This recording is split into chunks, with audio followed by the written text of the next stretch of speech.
বিসমিল্লাহির রহমানির রহিম। প্রিয় শিক্ষার্থীবৃন্দ, তোমরা যারা ষষ্ঠ শ্রেণীতে আছো, তোমাদের আজকে গণিত বিষয়ের সিলেবাস নিয়ে আলোচনা করব।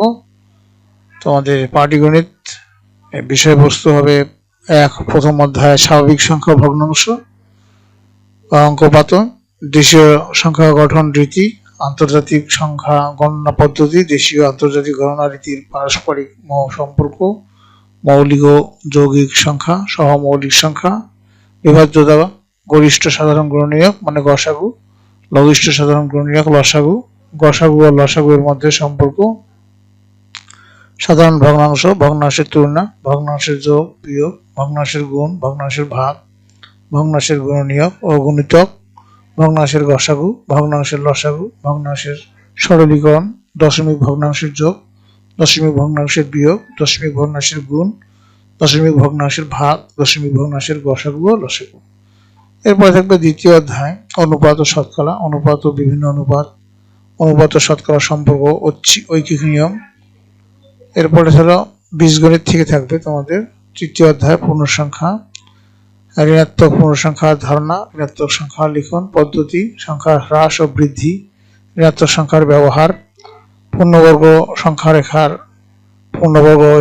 পূর্ণসংখ্যা স্থাপন, পূর্ণসংখ্যার ক্রম, পূর্ণসংখ্যার যোগ, সংখ্যা রেখার সাহায্যে পূর্ণসংখ্যার যোগ, সংখ্যা রেখার সাহায্যে পূর্ণসংখ্যার বিয়োগ।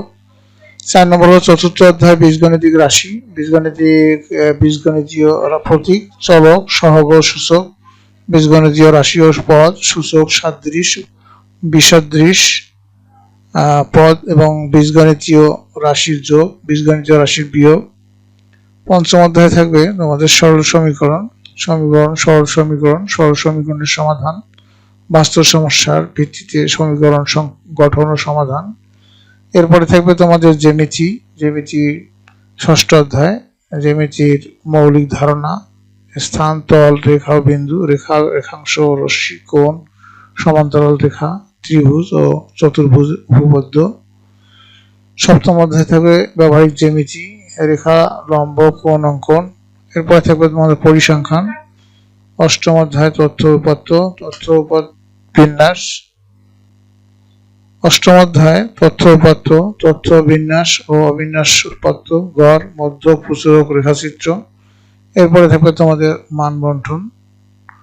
পাটিগণিতে থাকবে মোট 48 নম্বর, ধারাবাহিক থাকবে 20 এবং চূড়ান্ত থাকবে 28, বীজগণিতীয় থাকবে 30 এবং ধারাবাহিক থাকবে 12, জ্যামিতি থাকবে 15, ধারাবাহিক থাকবে 6, পরিসংখ্যানে থাকবে মোট নম্বর 7, ধারাবাহিক থাকবে 2, আর মোট নম্বর এখানে টোটাল হবে তোমাদের 100, এর মধ্যে 40 হলো ধারাবাহিক এবং চূড়ান্ত পরীক্ষা হবে তোমাদের, অর্থাৎ বার্ষিক পরীক্ষা হবে 60 নম্বরের।